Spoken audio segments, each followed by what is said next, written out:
Hey everyone, so I'm pre-recording this video tonight for uploading tomorrow or possibly Sunday, and I'm going to be talking about Paul O'Grady live. Hello Hilda. And I am a massive fan of Paul O'Grady. I mean, I've adored him for many years, ever since I first started watching the Paul O'Grady show when it was on at 5 o'clock. And I loved it when it was on ITV before, I loved it when it was on Channel 4, and when it finished, I think was earlier this year or very end of last year. And whenever the Paul O'Grady show finished, I was devastated. I was like, oh no, how am I going to get my Paul O'Grady fix? The only option I basically had was reading his autobiography again, which I do recommend. And when I heard that the show was coming back, when I heard Paul was getting a new show, I was like, yes, I cannot wait for this. Luckily, I only found out about a week and a half ago, so I didn't have long to wait. And it came back tonight at 9 o'clock, so it was on for an hour, so it's 10 o'clock just now, which explains the really crappy lighting. And it is live, which is part of the magic about it. You know, the Paul O'Grady show was live, a couple of them were pre-recorded. I think the one I went to see was pre-recorded. But generally, Paul O'Grady is a live person, you know, anything can go wrong and things, and that's what I like about him. And when things do go wrong, he's exceptionally funny. So the fact that this show itself was live was something to look forward to. And I can now say, having watched the first episode in the series, that it is definitely worth the wait. It's absolutely brilliant. The set, first of all, is obviously the thing that looks very different. With the Paul O'Grady show at 5 o'clock, you've got like the desk at one side, and then you have like that big entrance in the middle where the guests would come down and then go to the sofa and the desk. Now, it's similar in the sense that there's still a desk and there's still a sofa, because he has his desk, which is about the same size as his normal desk on his old show, and then you have the sofa, but the sofa is much bigger and it's a lot brighter as well. It's like purple with bright red cushions, which is about the only bright thing there is, I'll be honest, because the walls are like a giant bookshelf. That's what they look like. Well, it is, that's technically what it is. It's like a giant bookshelf. And his desk is like an old brown, a brown wood. Wood is generally brown, but you know what I mean? It looks like quite an old-fashioned desk. So you've got all these sort of old-fashioned things, and you have like the sort of dull-coloured dog statue. It's lovely, but it's not like bright and vibrant. So the sofa, because it's such a bright, lovely colour, really stands out. There's a revolving wall in it. The guests come down steps. They come down a stairway instead of just coming through a hole in the wall. So I think that is really, really lovely. There are certain camera angles which makes it look really cluttered. When you have when you can see the full studio or like the full area, it's fine. And when you've just got Paul's close-up above the desk, it's fine. But there's a certain angle where you can only really see half the sofa and the desk. It looks a little bit cluttered, but it's not a problem. And he has a couple of guests and then a couple of other things as well. Like, it's really random the way they sort of worked it. What happens is when the guests come on, they stay on the sofa, you know, like they did with the Paul O'Grady show at 5 o'clock. A guest would come on, and then after the break, another guest would come on, but they'd remain on the sofa. So by the end, you've got 2, maybe 3 guests at the sofa. And in this episode, you had Dawn French, who I adore. She was hilarious. She was on from the beginning. Then you had Sir Tom Jones, who sang, and then he joined them on the sofa. And then you had JLS at the very end, who didn't perform. They were on for about 5 minutes, which is not very long if you're a massive JLS fan. It didn't bother me. So they were there. So by the end of it, technically that's 6 people crowded around the sofa, but only 3 were sitting on it. The other 3 JLS guys were standing behind it. Don't ask me to name which one's which, because I've got no idea. And then there was also a couple of, you had a performance from Spelbound at the end, no talking to them. It was just a really quick 3-minute performance, which Paul joined in. It was lovely. And then you had this really random act, which lasted about a minute, maybe a minute and a half, of just a guy with a pole, spinning the pole, and at the top of the pole was a woman attached to it, spinning round. Baffling, kind of weird, entertaining, I'll give them that, but very random, you know, it's got nothing to do with anything really, so I'm not really too sure what made them think, ooh, we'll have somebody spinning on a pole. Kind of random. And they also mentioned the cat lady, the cat who put the woman who put the cat in the wheelie bin. and they made a joke about that. Obviously they highlighted the serious fact that, you know, you do not put animals in a bin.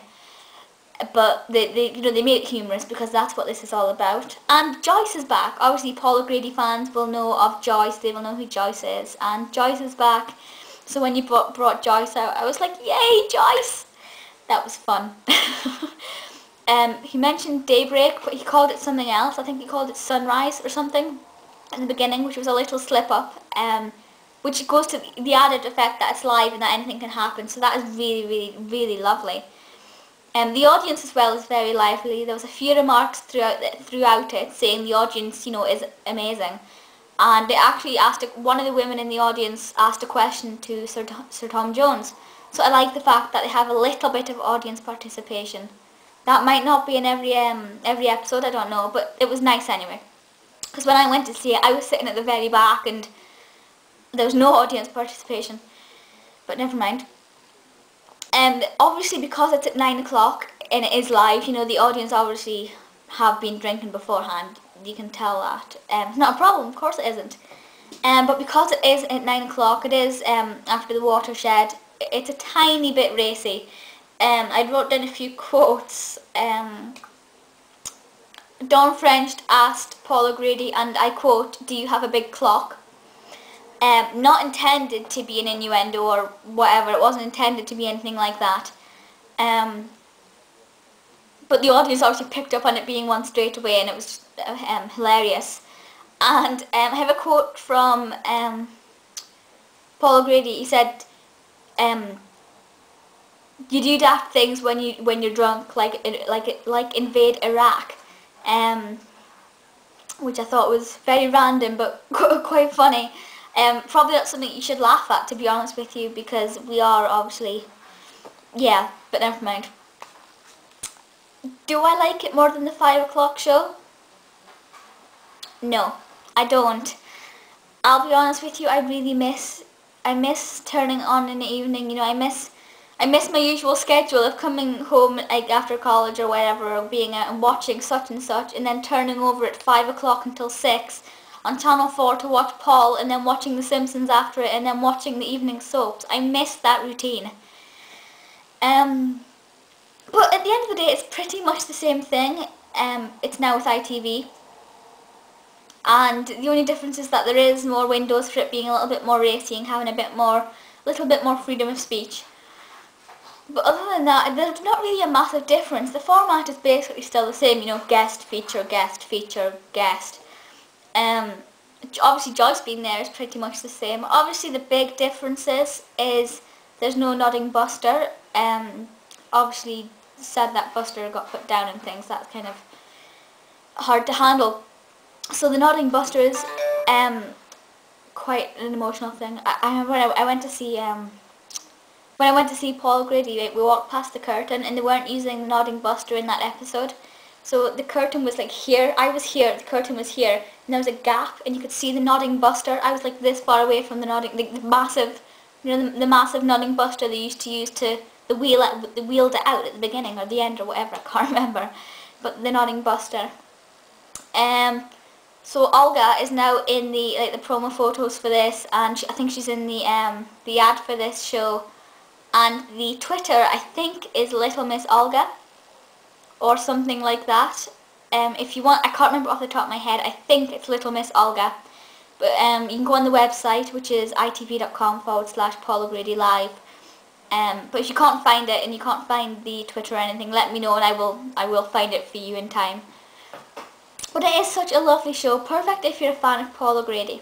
If you've never had the chance to watch Paul O'Grady in anything before, now's a pretty good time to start. It looks like it's going to be a really good series. According to Radio Times, this was episode 1 of 10 of the first series. Obviously, from as it stands, it's only been commissioned for one series, of course. So that's, what, 10 weeks, 4, 5, 6, 7, 8, should take us to the beginning of December. Wow, scary thought, it's nearly Christmas.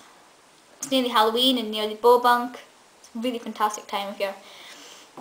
But yeah, check it out. Feel free to leave comments and things and let me know your thoughts. Any requests for any future videos, let me know.